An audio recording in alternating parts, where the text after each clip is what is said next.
Dear students, welcome to you in science teaching. The topic of the day is nutrition in animals. और इसके अंतर्गत हम विषय ले रहे हैं डाइजेस्टिव सिस्टम यानी पाचन तंत्र। पाचन तंत्र के 5 प्रोसेसेस हैं। पाचन तंत्र के अंदर 5 बातें होनी हैं। नंबर फर्स्ट, इंजेशन, अंतर्ग्रहण। हम मुंह में भोजन लेते हैं और उसके बाद भोजन इसोफेगस से होते हुए जो हमारा स्टोमक होता है उसमें भोजन पहुंचता है। This process is known as ingestion. और प्रत्येक प्राणी में इंजेशन का अलग अलग तरीका होता है। कुछ प्राणी जो है सक करते हैं, कुछ प्राणी जो है स्वॉलो करते हैं। तो ये हम अलग से इसमें जानेंगे कि अलग अलग एनिमल्स में इंजेशन के क्या क्या तरीके हैं। इसके बाद नेक्स्ट प्रोसेस है डाइजेशन। डाइजेशन का मतलब होता है पाचन। इसमें क्या होता है, कॉम्प्लेक्स जो सबस्टांसेस होते हैं वो सिंपल सबस्टांसेस में कन्वर्ट होते हैं।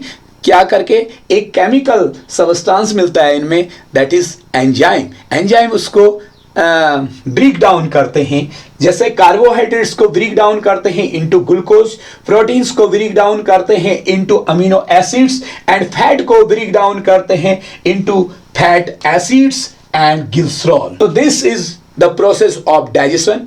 और ये मोस्टली जो हमारा माउथ से स्टार्ट हो जाती है, स्टोमक में भी होती है, और स्टोमक के बाद जो छोटी आंत का हिस्सा ड्यूडेनम होता है उसमें भी होती है, और छोटी आंत में फिर इसका एब्जॉर्प्शन होता है।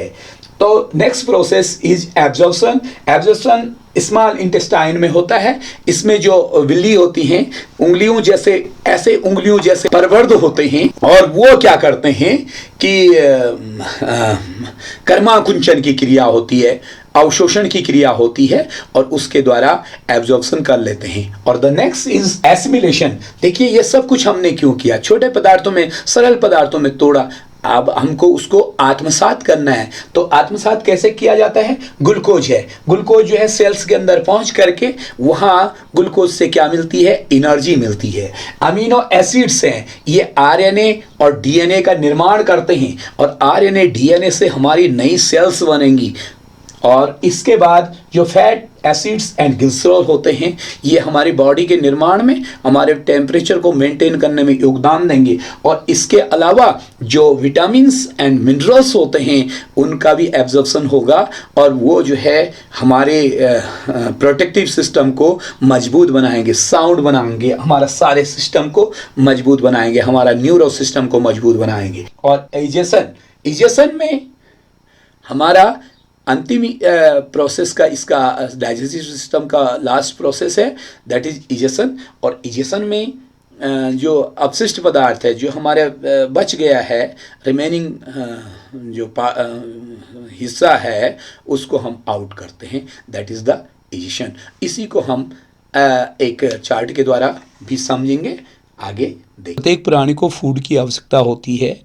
तो ह्यूमन बीइंग्स में किस तरीके से फूड की प्रोसेसिंग होती है कि जिससे कि उसको उसका न्यूट्रिशन प्राप्त हो सके, तो इसको मैं एक्सप्लेन कर रहा हूँ। यहाँ देखेंगे, पहली क्रिया होती है इंजेशन। इंजेशन का मतलब होता है अंतर्ग्रहण, फूड को अंदर करना।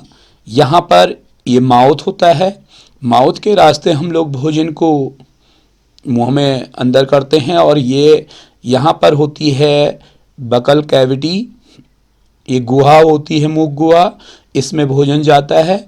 और इससे पहले यहाँ प्रोसेसिंग हो जाती है। यहाँ पे सलेवा की जो ग्लैंड्स होती है, सलेवरी ग्लैंड्स होती हैं, सलेवा की ग्लैंड होती है, और एमाइलेज नामक एंजाइम यहीं पर कार्बोहाइड्रेट का पाचन शुरू कर देता है, मंड को माल्टोज में बदल देता है। उसके बाद भोजन आगे बढ़ता है इसोफेगस की तरफ, और जो इसोफेगस होता है, ये जो हमारा स्टोमक होता है उसका एक हिस्सा होता है। तो स्टोमक में भोजन पहुंच जाता है। स्टोमक में भोजन पहुंचते ही यहाँ पर भोजन के साथ गैस्ट्रिक जूस मिलता है, जठर रस भी इसको हिंदी में कहते हैं। और इस जठर रस में हाइड्रोक्लोरिक एसिड होता है, और पेप्सिन और रेनिन नामक एंजाइम होते हैं। हाइड्रोक्लोरिक एसिड की बड़ी भूमिका होती है। हाइड्रोक्लोरिक एसिड जो सूक्ष्म जीव, जीवाणु भोजन के साथ प्रवेश कर जाएंगे उनको नष्ट कर देता है। और दूसरी बात, यहाँ पर वातावरण को अम्लीय बना देता है, क्योंकि जो पेप्सिन है वो केवल अम्लीय वातावरण में ही क्रिया कर पाता है। तो पेप्सिन जो प्रोटीन होता है, प्रोटीन को पेप्टोज में कन्वर्ट करता है, बदलता है। ध्यान दे, यहाँ से इंजेक्शन के बाद अगली प्रोसेस शुरू हो गई है जिसको जानते हैं डाइजेशन के नाम पर। यहाँ से डाइजेशन शुरू हो गया है, और डाइजेशन जो नाम है, डाइजेशन का मतलब होता है कि जो हमारा फूड होता है उसमें कॉम्प्लेक्स सबस्टांसेज होते हैं, और वो कॉम्प्लेक्स सबस्टांसेस सिंपल सबस्टांसेस में कन्वर्ट होते हैं। तो इसके लिए कुछ केमिकल कंपाउंड्स, केमिकल एजेंट्स होते हैं जो कि इसमें जो है कैटलिस्ट का काम करते हैं, और वो भोजन को तोड़ने में मदद करते हैं, ब्रेक डाउन करने में मदद करते हैं। तो यहाँ पर प्रोटीन का पाचन शुरू हो जाता है। जो पेप्सिन होती है वो प्रोटीन को पेप्टोज में कन्वर्ट कर देती है। फिर भोजन आगे बढ़ता है, और एटलीस्ट 2-3 घंटे तक भोजन इस थैले में रहता है। ये जो हमारा तौलिया जैसा बकरी का थैला होता है उस थैले में रहता है, और उसके बाद भोजन आगे गुजरता है, और ये छोटी आंत का हिस्सा यहाँ से शुरू हो जाता है, लेकिन इसे कहते हैं ड्यूडेनम।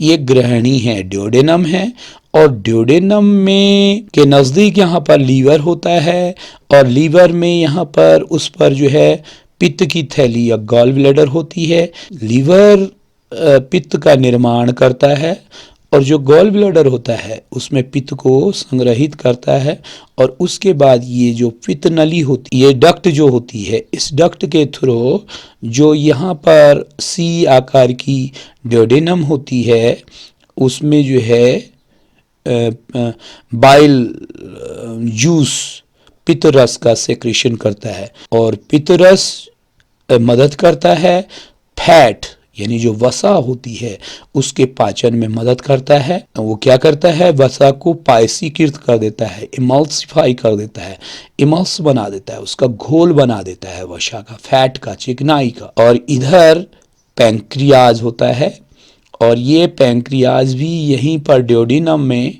रस स्रावित करता है। तो इससे जो जूस सिक्रेटेड होता है दैट इज पैंक्रियाटिक जूस, और ये पैंक्रियाटिक जूस में 3 एंजाइम होते हैं, ट्रिप्सिन, लाइपेज, एमाइलेज, 3 एंजाइम होते हैं। और यहाँ पर जो वाइल का सेक्रेशन होता है, जैसे स्टोमक में पहले अम्लीय वातावरण था, एसिडिक एटमॉस्फेयर था, तो ये यहाँ पर बाइल जो है बेसिक एटमॉस्फेयर कर देता है, क्योंकि यहाँ पर जो पैंक्रियाटिक जूस निकलते हैं उसमें ट्रिप्सिन, लाइपेज और एमाइलेज ये केवल जो है बेसिक एटमॉस्फेयर में ही काम कर पाते हैं। ट्रिप्सिन पेप्सिन की भांति प्रोटीन के पाचन में मदद करता है, और प्रोटीन को जो फाइनल उसका प्रोडक्ट होता है अमीनो एसिड्स उसमें तोड़ देता है।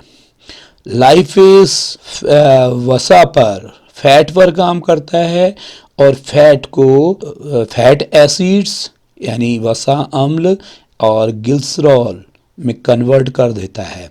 और एमाइलेज, जहाँ कार्बोहाइड्रेट का पाचन स्टोमक में बंद हो गया था, यहाँ पर एमाइलेज फिर से कार्बोहाइड्रेट के पाचन में अपना योगदान देता है, और कार्बोहाइड्रेट को इसके जो सिंपलेस्ट फॉर्म है ग्लूकोज उसमें कन्वर्ट कर देता है।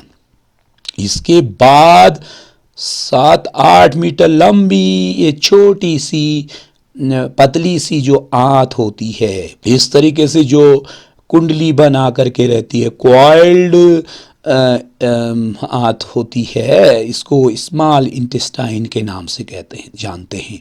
ड्यूडेनम भी स्मॉल इंटेस्टाइन का ही एक हिस्सा है, और इसमें बहुत बड़ी बातें होती हैं।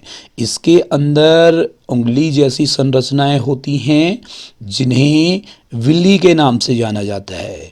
और जो बिल्ली होती है ये बड़ा काम कर रही होती है, यहाँ पर आंतें सिकुड़ती और फैलती हैं और भोजन का में एक क्रिया करती है, कर्माकुंचन की क्रिया करती रहती है और भोजन में जो पोषक तत्व हैं उनको अवशोषित करती है। जो विल्ली होती हैं ये बेसिकली जो है ब्लड में उन पोषक तत्वों को पहुंचाने में बड़ा योगदान देती है। और एस्मिलेशन के बाद ये जो फूड है ये जो बड़ी वाली आंत है इस आंत में चढ़ता है और यहाँ से होते हुए और लास्ट में इसका एजेक्शन जो होता है एनास के थ्रू हो जाता है।